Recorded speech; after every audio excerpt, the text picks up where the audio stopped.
Y una disculpa a nuestros amigos que ya están en el sistema. Vamos a darle la bienvenida primero, antes que nada, a las damas, a nuestra querida Carla Mote. Carla Mote, ¿cómo estás, querida amiga? Una disculpa por hacerte esperar. No, para nada. Yo aquí muy atenta a la conversación. Agradezco muchísimo la oportunidad, como siempre, de platicar con el público de Sin Censura. Muchas gracias. También le damos la entrada a nuestro querido amigo José Alfredo Gutiérrez. ¿Cómo estás, amigo? Hola, hola Jaime, pues encantadísimo de estar con ustedes. Hola Carla, ¿cómo estás? Un gusto. Y pues bueno, pues listos para darle, Jaime. Según tengo entendido, también ya está Manuel Aranda. ¡École! Ahí está el gran Manuel Aranda. ¿Cómo estás, Manuel? ¿Nos escuchas, Manuel? Ya te escucho, ya te escucho, perdón. Estoy aquí en un lugar donde no hay muy buena recepción, mi querido Jaime. Carla, muy buena noche, y mi queridísimo amigo, perdón. No. Pues aquí en la Ciudad de México, haciendo una transmisión así medio atropellada, pero con el gusto de siempre. Perfecto. Y también le damos la bienvenida a nuestro querido Miguel Martín. Miguel Martín, ¿cómo estás, Miguel? Muy bien, Jaime, pues yo también, como igual que Carla, escuchando atento, y pues yo me sentía como en mis clases de periodismo, que no eran tan sabrosas como estas pláticas. Gracias. Bueno, les voy a agradecer, como somos una mesa amplia, que tratemos de no colgarnos demasiado para que haya mayor fluidez de las ideas.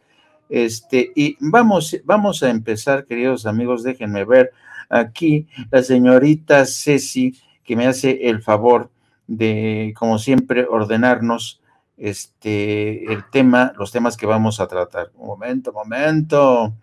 Pues evidentemente no podemos evadir el tema de este intento burdo del PAN.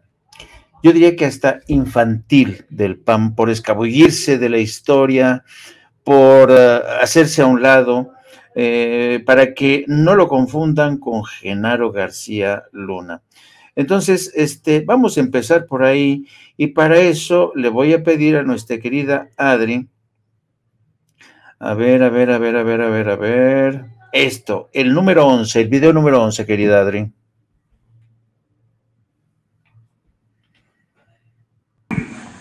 Presidente, buenos días. Iván Saldaña, del Heraldo de México. Dos temas. Primero, preguntarle, el PAN, presidente, se deslindó ayer de Genaro García Luna. Dice que él nunca fue militante, Genaro García Luna, que no fue militante de ellos, y también Santiago Krill dijo que como secretario de Gobernación no tenía trato con él, e incluso ya lo llama que pasó de el superpolicía a ser el supertraidor de México. Preguntarle también si a partir del fallo que declara culpable a Genaro García Luna, se dice que la Fiscalía ya están empezando con el tema de la investigación al círculo cercano de García Luna en México. ¿Es necesario en ese círculo cercano también que llegue a, pues el círculo cercano, básicamente, pues su jefe era el expresidente Felipe Calderón, era su secretario de Seguridad? ¿También debería de llegar esa investigación a ellos directamente, a Vicente Fox también?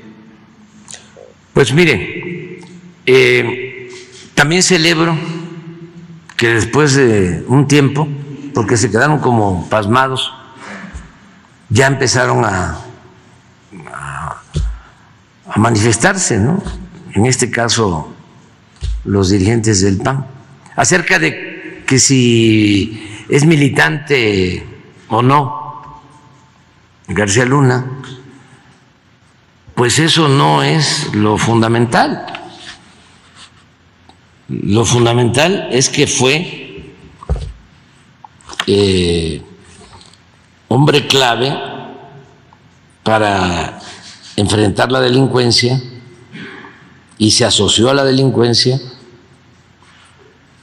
con Fox, que sí era militante del PAN. o solo que ya no sea militante Fox del PAN, o era a lo mejor de Morena, ¿no?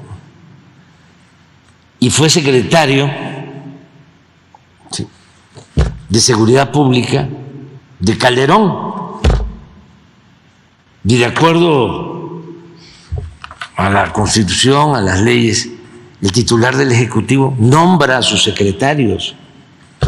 Depende del presidente, el secretario de Seguridad, en este caso. Y Calderón pues también llegó al gobierno impulsado por el PAN. Pero bueno, entiendo que es una situación difícil para ellos y que es también una oportunidad. ¿No hay manera de desligarse de García Luna? No se puede. ¿Cómo? No, tendrían que pedir la investigación a fondo, que se profundice y pedir a García Luna que informe cómo era su relación con Fox y cómo era su relación con Calderón, porque todavía hay tiempo para que García Luna actúe como testigo, protegido o el equivalente, no solo porque puede lograr que le disminuyan el tiempo de estancia en la cárcel, sino por su contribución a sanear, a purificar la vida pública de México y para que no se vuelva a repetir, que nadie en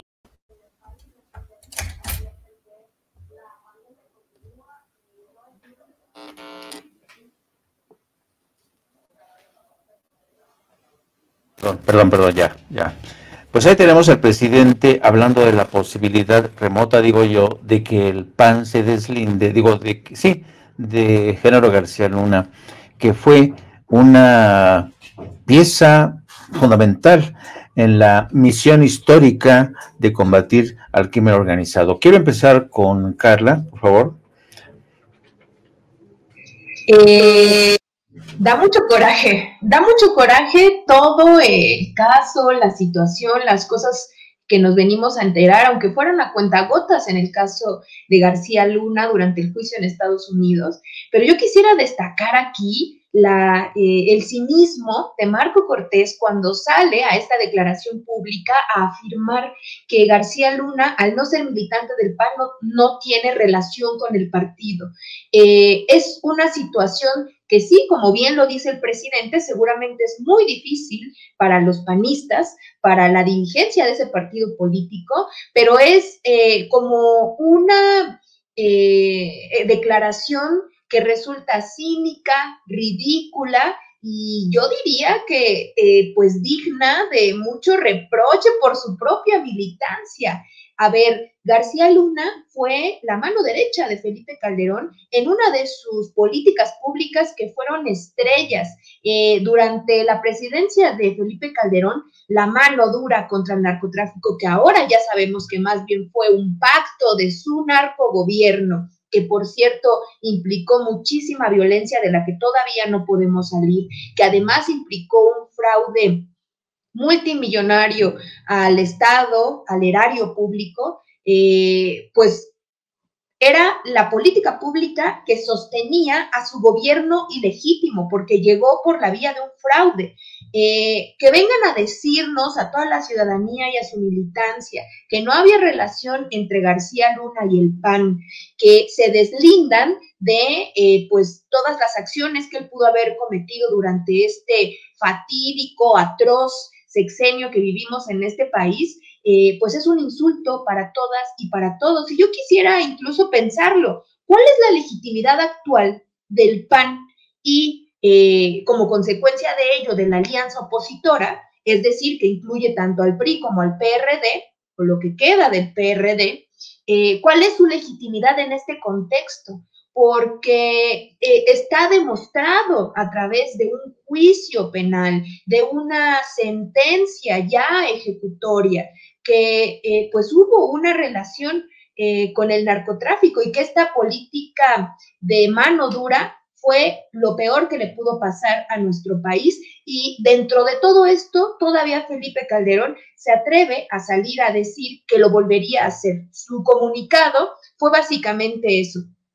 Yo creo que, para empezar, a corto plazo, la consecuencia inmediata va a ser que se va a desinflar, evidentemente, la marcha que tienen programada supuestamente para defender al INE este próximo domingo, pero a largo plazo, y es algo aquí muy importante, yo creo que es pues ya el planteamiento de la ilegitimidad de la existencia de un partido político de estas características. Yo creo que en toda su historia, que por cierto data desde 1939, el PAN no había tenido una crisis de la magnitud como lo que estamos viendo ahorita con el juicio de García Luna en Estados Unidos. No es poca cosa que este expresidente no pueda poner un pie en este país. Entonces, es una situación terrible y bueno, pues todavía falta mucho por hacer justicia en este país, pero sin duda este fue un paso enorme.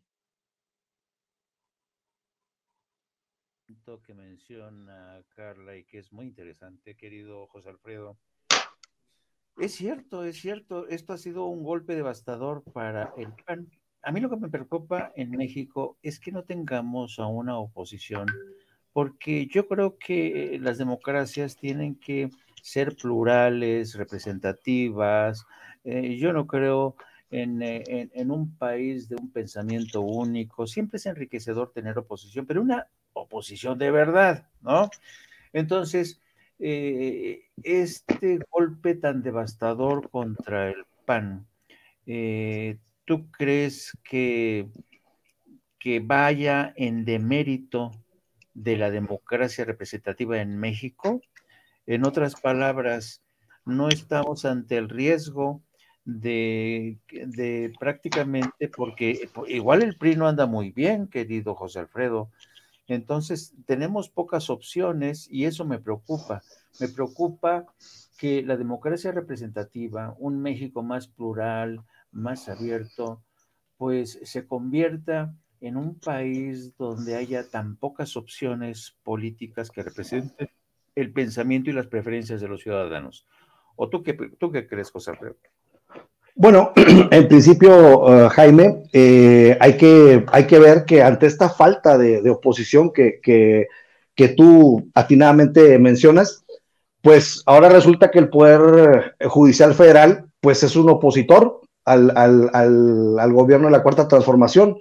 Pero lo peor, pero lo peor de todo es que se ha convertido en un opositor defendiendo delincuentes. Entonces, lo que tenemos aquí es totalmente escandaloso, porque en la entrada de la nueva presidenta de la Suprema Corte de Justicia, la ministra Piña, pues vemos claramente que, como decía Paco Cruz hace unos minutos, hay un acuerdo, pues es obvio, o sea, entra y empiezan pum, pum, pum, las sentencias grotescas, ¿no?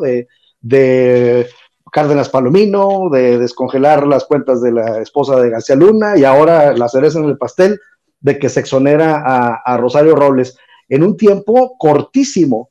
Y tenemos el principal acto que pues fue un reflejo de lo que iba a pasar, que la ministra Piña se queda sentada en la conmemoración de la Constitución del 17 en Querétaro, cuando hace entrada el presidente de la República, y fue una afrenta, y se pintó de cuerpo entero con ese detalle, que ese detalle lo ha venido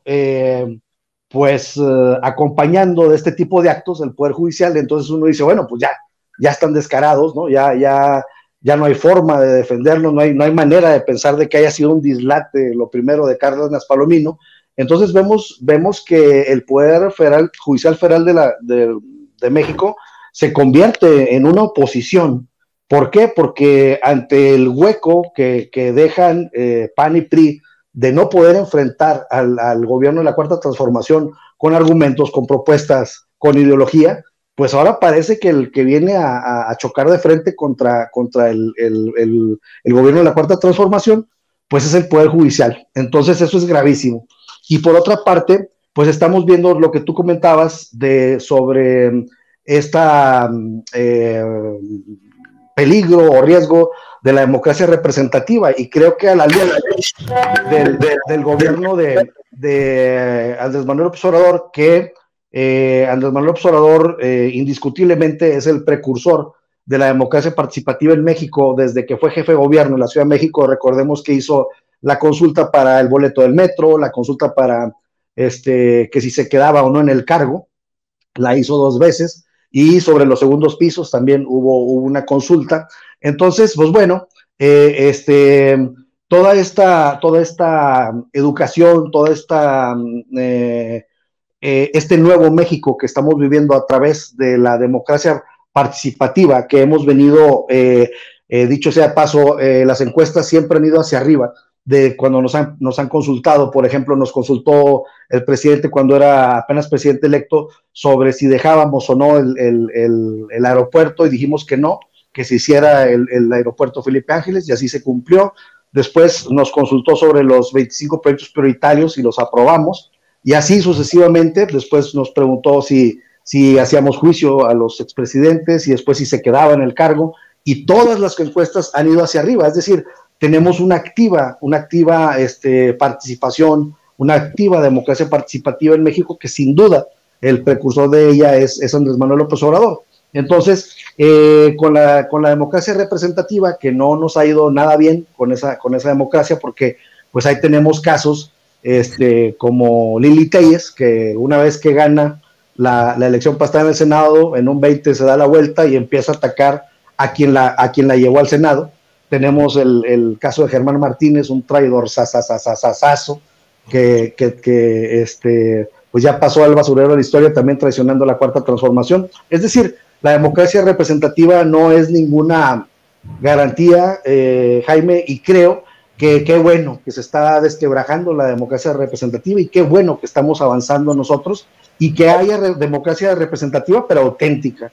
¿Por qué? Pues porque antes llegaban a... Por ejemplo, si nos vemos a Xóchitl Gálvez, a Kenia López Rabadán y ese tipo de personajes que nunca han estado en una elección por mayoría, siempre han llegado por puestos plurinominales, y da la casualidad de que cuando el presidente de la República, Andrés Manuel López Obrador, plantea la reforma constitucional para acabar con las legislaturas plurinominales, pues salen a marchar. ¿Por qué? Pues porque estamos acabando con sus privilegios, o pretendemos acabar con sus privilegios. Y ahora viene esta marcha que pues prácticamente es la marcha de la delincuencia organizada, ¿no? Pues, así se está percibiendo. Incluso ya hay muchos memes al respecto, y entonces pues ya es el descaro, es la putrefacción. Y pues bueno, por un lado la minoría rapaz a la que hace mención el presidente de la República, pues es la que va a salir a marchar, y la mayoría pues estamos con el gobierno de la Cuarta Transformación, Jaime. Querido Manuel, ¿tú qué esperas de la marcha de este domingo? Espero realmente, mi querido Jaime, que se exhiban como lo que son. Vaya, ¿cómo analizas esto? ¿Cómo le das contexto a la gente que puede pretender participar de una marcha como esta? Estoy hablando de los que verdaderamente pudieran ser parte de la sociedad civil, de la ciudadanía. O sea, hay pocas opciones. Son los que lo odian per se, porque simplemente están manipulados en cuanto a sus percepciones, en cuanto a la información. Son odiadores profesionales, de los que te comparten memes tontos, sin fundamento, fake news todos los días, a cada rato. Y por otro lado, pues la gente a la que le conviene que Andrés Manuel ya no esté. Esa gente que realmente es muy poca en número, pero no se le puede restar importancia, porque en general es gente que estaba acostumbrada a hacer negocios al amparo del poder de una u otra manera. Entonces esta marcha es una marcha de la ignominia, desde mi percepción, y no va a ser más que desnudar y desenmascarar la bajeza de calidad, en términos de calidad humana de las personas que participen. No lo puedo ver de otra manera, y no porque no comulguen en ideales con nosotros, sino porque verdaderamente qué demonios es lo que están defendiendo. Entonces, va a ser toda una exhibición, pero yo pienso que este golpazo de esta semana va a disminuir en mucho y muy considerablemente el número de personas que se atrevan y que se animen a ir a exhibirse en una marcha de este tipo.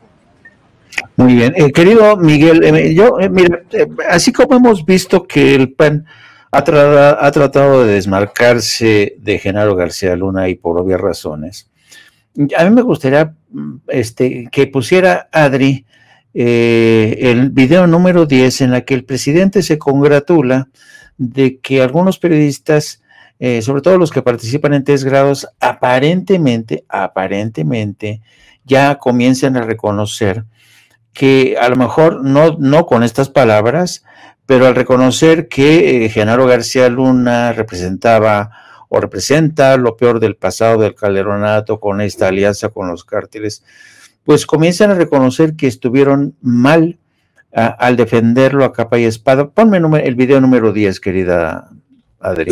Desde luego, Felipe Calderón queda muy mal, porque si no sabía, este es el pues mal. Leo Zuckerman. Este una vez me confesó de que él era neoliberal. O sea, sí, yo soy neoliberal.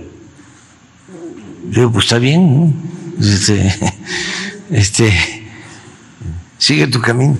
Pero él mismo así con mucho orgullo.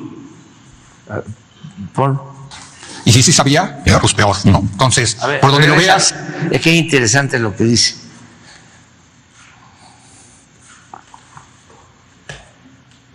Presidente Felipe Calderón.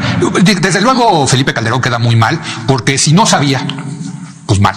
Y si sí sabía, pues peor, ¿no? Entonces, por donde lo veas, es un golpe durísimo a Felipe Calderón. Lo que escribió Felipe Calderón: como presidente de México luché con toda determinación en contra de la delincuencia. Jamás negocié ni pacté con criminales. ¿En serio? ¿Lo siguen creyendo? ¿Hay alguien que lo crea todavía hoy? Ahora de su respuesta no. Riva Palacio. Raimundo Riva Palacio. Fíjense lo que dice. Ahora de su respuesta no, me parece que la respuesta tiene que ver con que lo noqueó el veredicto y que él debía de haber escrito algo explicando, asumiendo la responsabilidad política, pero sí es responsable como jefe del Ejecutivo. Entonces, su respuesta de entrada. No sé si se escucha bien, o sea, sí, es que es muy interesante lo que él dice. Habla de la respuesta de Felipe Calderón y cuestiona la forma en que responde Calderón, que le dice, ¿por qué no explica sobre sus vínculos o su relación con García Luna? A ver si se puede. Política, pero sí responsable como jefe del Ejecutivo. Entonces, su respuesta de entrada y lo mantuvo y le dio la razón en todos estos aspectos intestinos con el CISEN, con la Procuraduría, con el Ejército, en donde siempre decantó hacia él. Entonces sí tiene él una responsabilidad política y sí tiene, o sea, sí es absolutamente legítimo que se le exija una explicación. Sí se escuchó, ¿no? Sí, lo que él está planteando. Sí, así, porque hace unos días él decía que se juzgaba a México. Y qué bueno que cambió de opinión, ¿no? Pues, pero es parte, ¿no? de lo. Y la forma en como dice el presidente, qué bueno que cambiaron de opinión. A mí no me parece que el presidente tenga que confiar en este grupete de amigos que desde siempre, desde un principio, no todos en la misma medida, con excepción de Denise Merker, que de alguna manera ella sí siempre les hacía frente en el caso específico de Genaro García Luna, pero hemos visto cómo Raimundo, el señor Sarmiento, Leo Zuckerman, siempre le hicieron el caldo gordo a Felipe Calderón y al propio Genaro García Luna. Mi pregunta es, Miguel, ¿el presidente se tiene que confiar de este aparente cambio de actitud de estos periodistas? ¿Tú crees que estos periodistas están marcando distancia y pueden marcar distancia?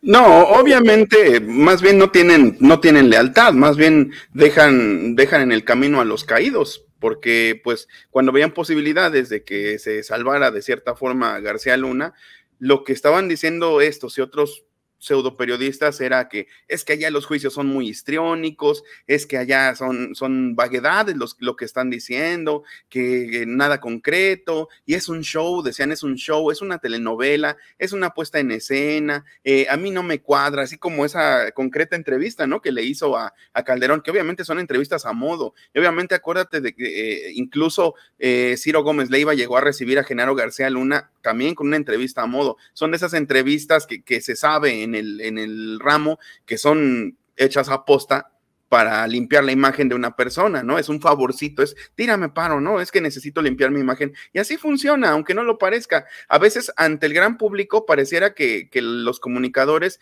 están realmente llevando a cabo una labor social, pero no nos olvidemos de que pues esos periodistas, esos comunicadores sirven a poderes fácticos, sirven a grandes intereses económicos. Entonces, esa cuestión de que hacen una labor social al informar, pues es una falacia que desafortunadamente le han metido a la población durante muchísimos años y que mucha gente todavía no se la quita. Creo que una de los antídotos contra esa noción tan nociva, pues es precisamente el presidente y las mañaneras, el presidente que desenmascara, que obviamente exhibe a ese tipo de malos periodistas, de periodistas sin ética, y que pues está causando este cisma, ¿no?, en el que muchos se sienten ofendidos y dicen que el presidente lanza diatribas desde su púlpito, pero la realidad es que lo que está haciendo es cambiar el paradigma totalmente. Primero, visibilizar que estas personas no han ejercido su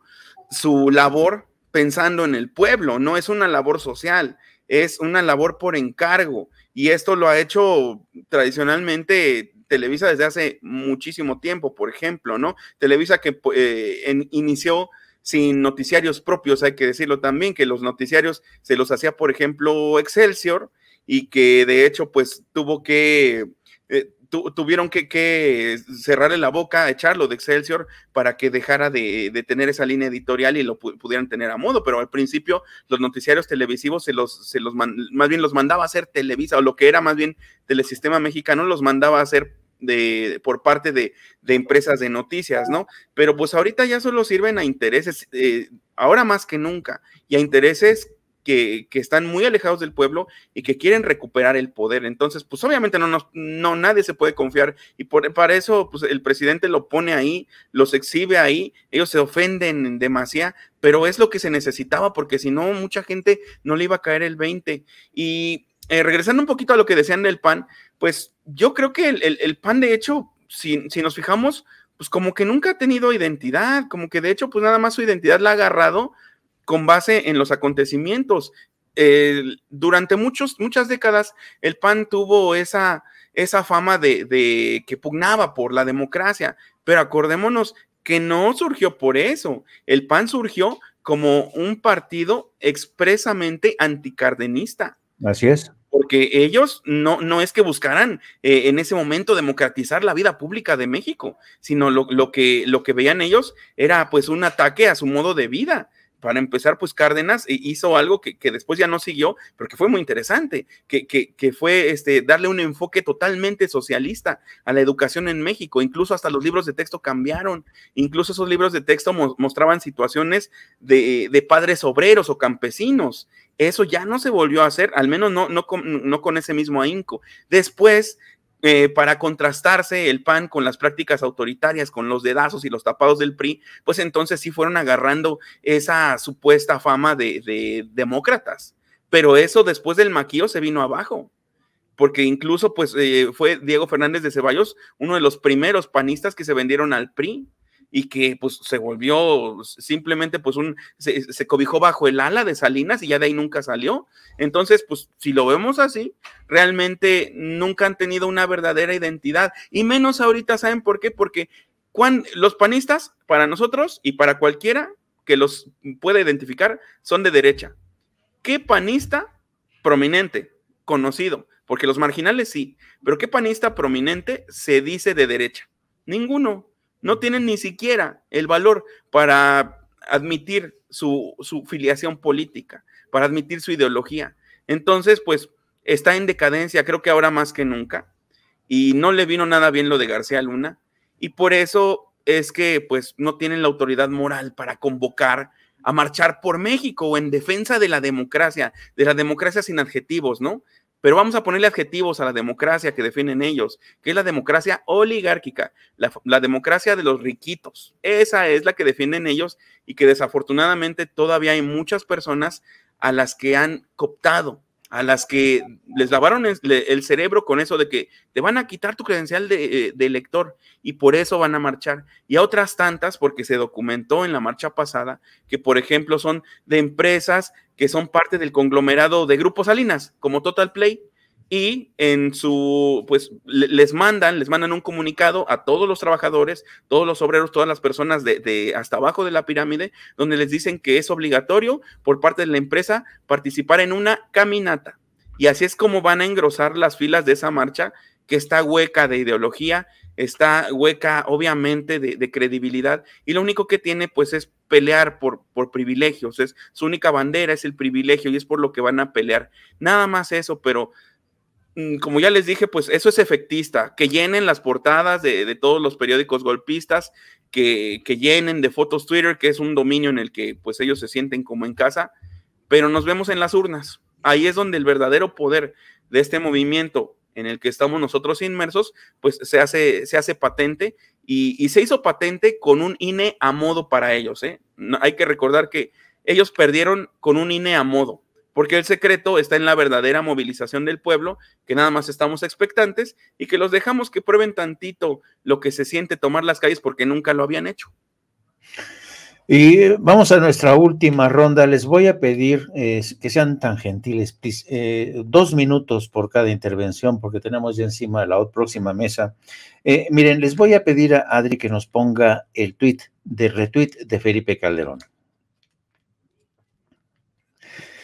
Felicidades, Rosario Robles. Retuitea a Felipe Calderón al tuit de Rosario Robles, que dice: solo tengo palabras de agradecimiento para todos, todas y todos los que creyeron en mí. Siempre confié en que la justicia llegaría y en nuestro poder judicial. A las mujeres encarceladas injustamente les digo que sigan contando conmigo. Ya ven que ahora Rosario Robles se ha convertido en la defensora de las mujeres encarceladas. Bueno, esto se produce el mismo día que la Fiscalía ha dicho que está en desacuerdo con esta decisión y que va a proceder penalmente y administrativamente. Empecemos con Carla Mote. ¿Qué opinas de este retweet de Calderón ante el comentario tan descarado de Rosario Robles? ¿Confirma acaso, querida Carla, que la justicia de plano ya se escoró hacia la derecha, o qué está pasando? Pues creo que sí es la conclusión más inmediata que podemos sacar. Hay un hecho innegable, que es la necesaria reforma que se necesita del Poder Judicial. Hay muchísimas fiscalías a nivel pues estatal en muchos de las entidades federativas de nuestro país, en las que actúan con total impunidad. Te voy a poner un dato que yo recientemente leí y de verdad me pareció muy escandaloso. El fiscal de Morelos, que se llama Uriel Carmona, tiene un nivel de impunidad ante los asesinatos violentos del 99.5%. Es decir, hay una impunidad rampante y eso es algo que se repite en muchísimos estados de nuestro país. Este personaje en particular es execrable, entre otras cosas. Encubrió un feminicidio y pues no sé si recuerdan el caso de la joven Adriana, cuyo cuerpo fue encontrado en Morelos, y esta chica la habían declarado como un feminicidio, cuando bueno, lo atrae la Fiscalía de la Ciudad de México y se llega a la conclusión de que había una colusión ahí entre las autoridades y en particular con este fiscal. El fiscal de Morelos declarado que había sido un suicidio.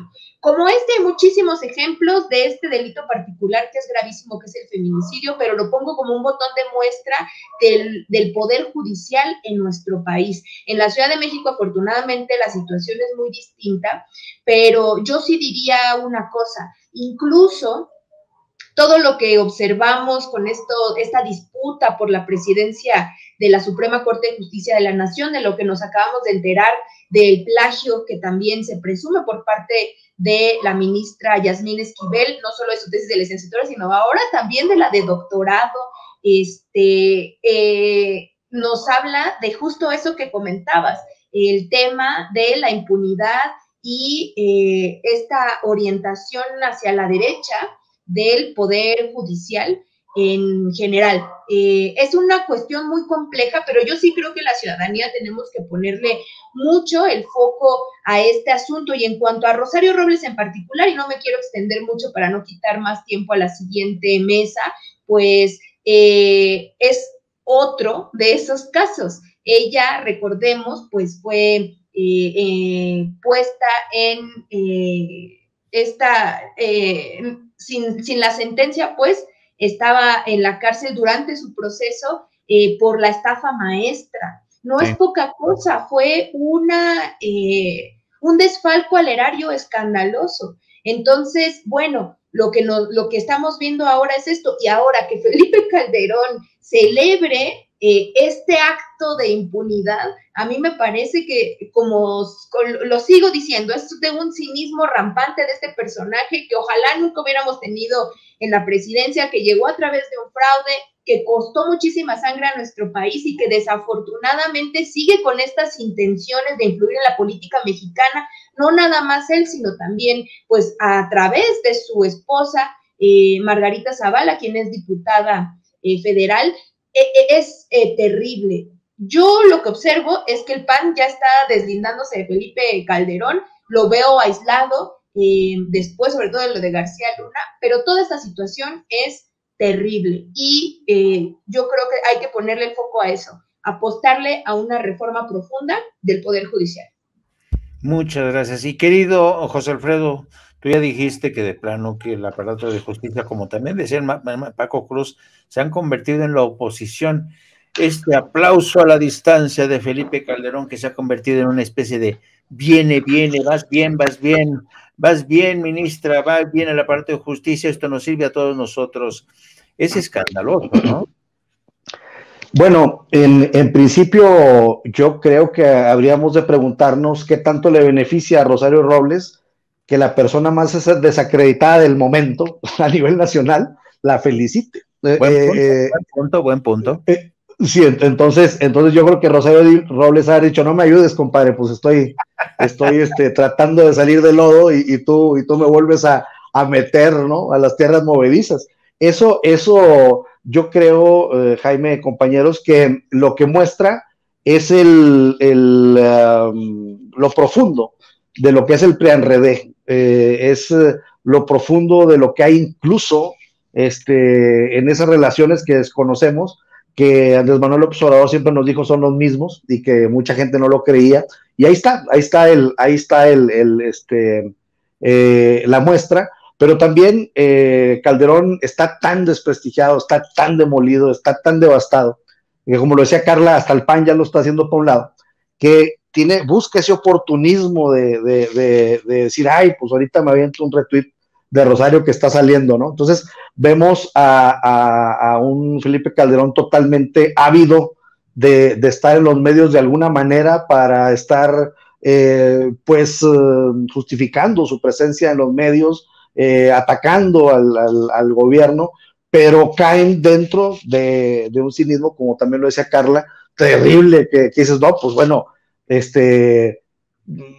como si un delincuente te felicitara la salida de otro delincuente. O sea, es absurdo, es algo gravísimo, y todo eso pues con la anuencia, seguramente, posiblemente, de lo más alto del Poder Judicial Federal, porque pues son casos que no lo resuelve un juez ahí abajo y la autonomía de los jueces, etcétera. No, yo siento que esto es una línea, y yo siento que esto pudo haber sido de que antes de que se tomara protesta por parte de la presidenta, pues le pusieron ahí una serie de casos de que, mira, pero pues sí te podemos apoyar, pero mira, está este, a ver cómo le vamos haciendo, ¿no? Entonces, a la luz de los hechos, pues hay elementos para suponerlo. Entonces, pues hay que ver cómo se sigue desarrollando el Poder Judicial Federal, pero yo siento que ya es hora de que le plantemos cara al pueblo y vayamos allá afuera de la Suprema Corte a decirle, el pueblo, decirle, ya nos tienen hartos, lo que se quiere enderezar por un lado, ustedes lo vuelven a enchecar. Entonces, yo siento que es momento de la democratización del Poder Judicial de la Federación, y es el momento de que ya los ciudadanos les digamos que estamos hasta la madre del Poder Judicial Federal. Querido Manuel, ¿tú crees que sí hay el músculo ciudadano para plantarse contra los señores de las togas y decirles, oigan, ya se pasaron 3 rayitas? ¿Tú crees que sí hay todavía, hay ya ese ánimo en la población? Ha habido, Jaime, desde hace más de año y medio que yo haya percibido, incluso por ahí hice alguna cobertura de un par de protestas, incluso unas que duraron varias semanas, una de ellas frente a al edificio de la Suprema Corte de Justicia, en la que se puede atestiguar claramente cómo sí hay un hartazgo popular, porque aunque sí son organizaciones, es gente que está pues de alguna manera más politizada por parte de organizaciones políticas.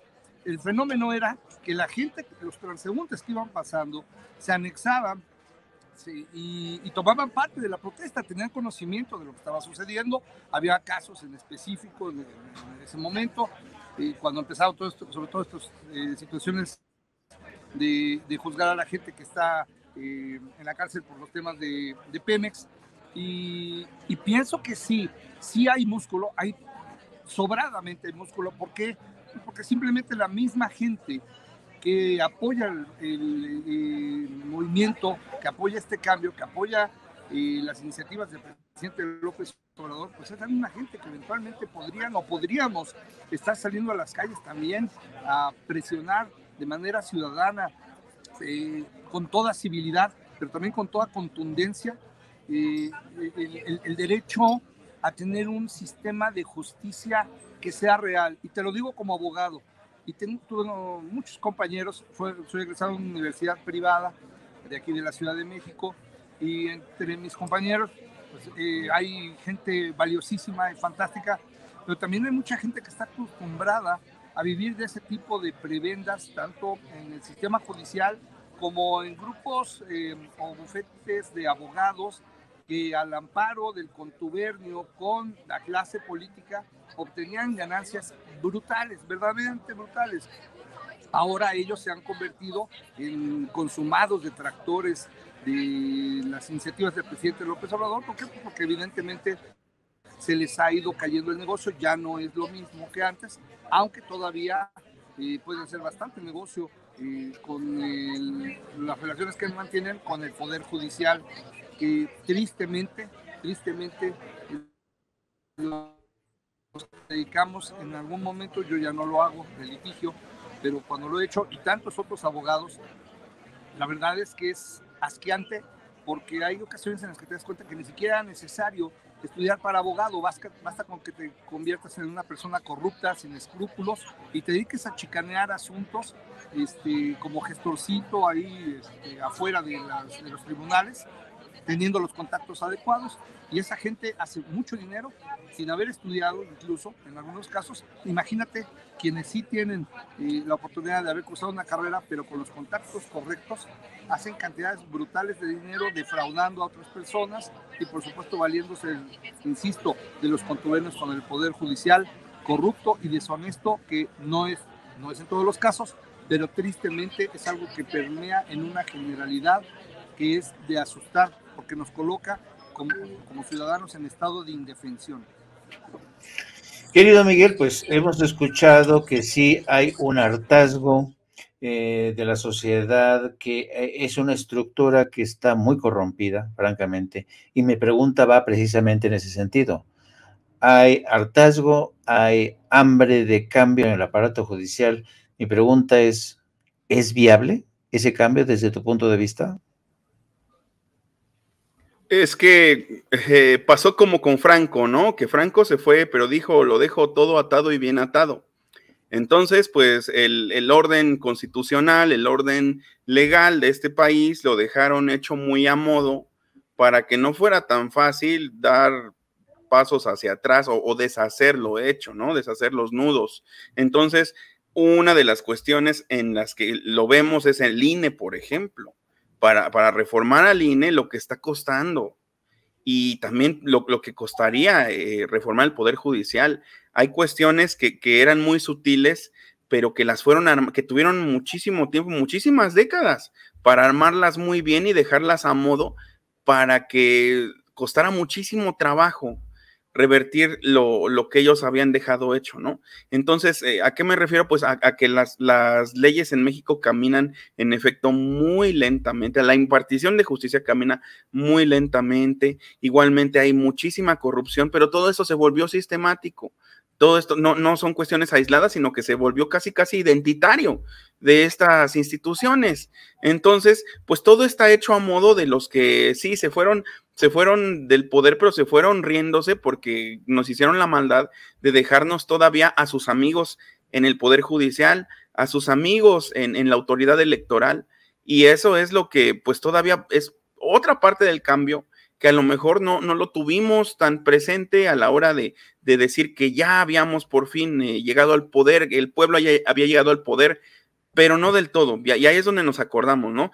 Entonces, pues, el siguiente paso, o el paso más viable, que no garantiza nada, pero que a lo mejor puede ser, por lo pronto, pues, un poquito más, una vía un poquito, pues, más halagüeña, sería la presión social, sería hacer protesta tras protesta tras protesta, que las hay, pero no tan multitudinarias, ahí, por ejemplo, en la Suprema Corte, pero ya una protesta sistemática ante este hartazgo social. ¿Por qué? Porque no tenemos ninguna injerencia como ciudadanos nosotros en la elección de las autoridades que imparten la justicia, ni tampoco de las autoridades electorales, y por eso a veces es un poco frustrante, y por eso es que pues hay que tomar por lo pronto pues esa vía de la presión social, obviamente pacífica, porque pues desgraciadamente a la hora de ir a las urnas nosotros no tenemos pues nada que pueda influir de una manera así fehaciente en los que imparten la justicia. Entonces, pues sí, la presión social, lo mismo que se hizo en cierto momento para articular un gran movimiento de izquierda, pues es a lo mejor lo que nos puede ayudar a revertir todo lo que está hecho a modo de la oligarquía en estas instituciones que muy convenientemente para estos fines resultan ser intocables. Así es. Bueno, amigos, pues ha sido un placer. Y ahora sí, la última ronda, queridos amigos, para que nos despidamos. Compártanos, por favor, en el orden que hicimos la mesa. Empezamos con Carla. Comparte tus redes, querida Carla. Bueno, a mí me pueden seguir en Twitter, sobre todo, estoy como @carlamote, y aprovecho la oportunidad para invitarles a conocer la revista Sentido Común, donde escribo un artículo quincenal. Muchísimas gracias, Jaime, por la oportunidad de platicar esta noche.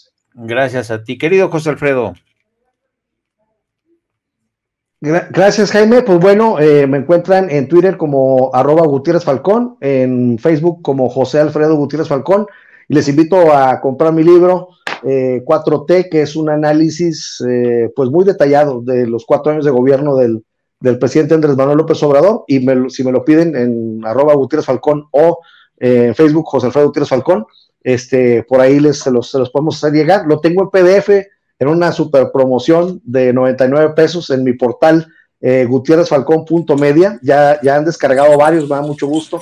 Y pues bueno, decirles que también ya tengo una columna nueva en gutierrezfalcón.media que se llama Historias de Negocios, que me están haciendo el favor de publicarla también en Reporteros MX. Y pues bueno, ahí estamos contando cómo desde las micro, pequeñas y medianas empresas se puede reactivar la economía con proyectos pequeños, pero que van fortaleciendo el entramado económico de México. Querido Manolo.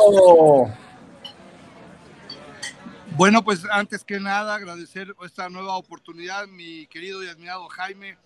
Muchas gracias por poder estar nuevamente en esta mesa, y a mis compañeros Carla, Miguel y mi estimado José Alfredo, muchísimas gracias, en verdad muchísimas gracias por poder compartir esta mesa.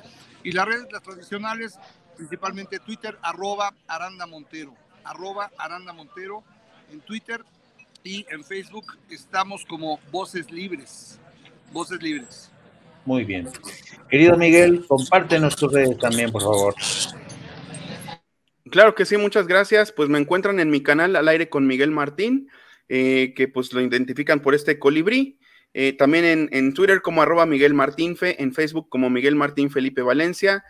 Pueden leer mis artículos en Regeneración MX, que son uno de política y uno de cultura. Ahorita estoy preparando uno muy sabroso sobre el periodo de los 60 de Bob Dylan. Yo creo que va a estar bueno. Ahí ustedes me dirán qué tal está. Y aparte, pues nos vemos quienes puedan, quienes anden por Hidalgo o quienes se puedan aventar ese viaje.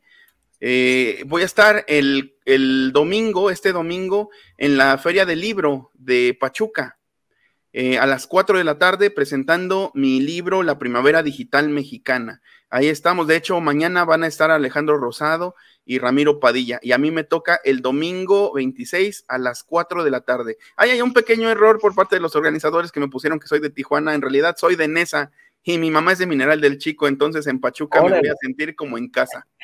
Perfecto. Bueno, amigos, un placer como siempre tenerlos a ustedes. Me encanta esta mesa con tantas voces, con tantas ideas tan interesantes. De verdad, son aire fresco para los debates, son mesas vibrantes con ideas. A mí me encantan estas mesas, es que les agradezco en nombre de Sin Censura. Que tengan bonito fin de semana y nos vemos luego. Gracias, por ahí te vamos a pasar a ver, Miguel. Perfecto, Manuel, me va a dar mucho gusto. Saludos. Venga. Felicidades, hasta luego. Amigos, amigas, regresamos en breve, pero mientras seguimos hablando sin pelos en la lengua, sin censura, usted puede suscribirse a nuestros 3 principales canales en YouTube.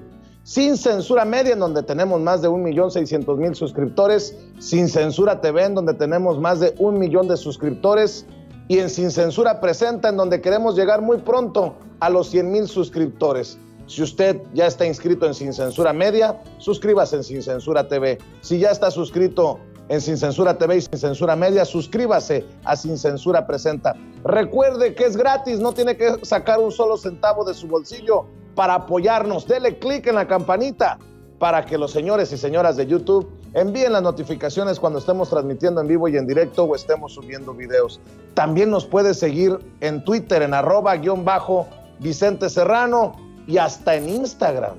Ojo, también estamos en Instagram. Son nuestras redes sociales y con el apoyo de ustedes seguimos creciendo, porque con ustedes todo, sin ustedes nada.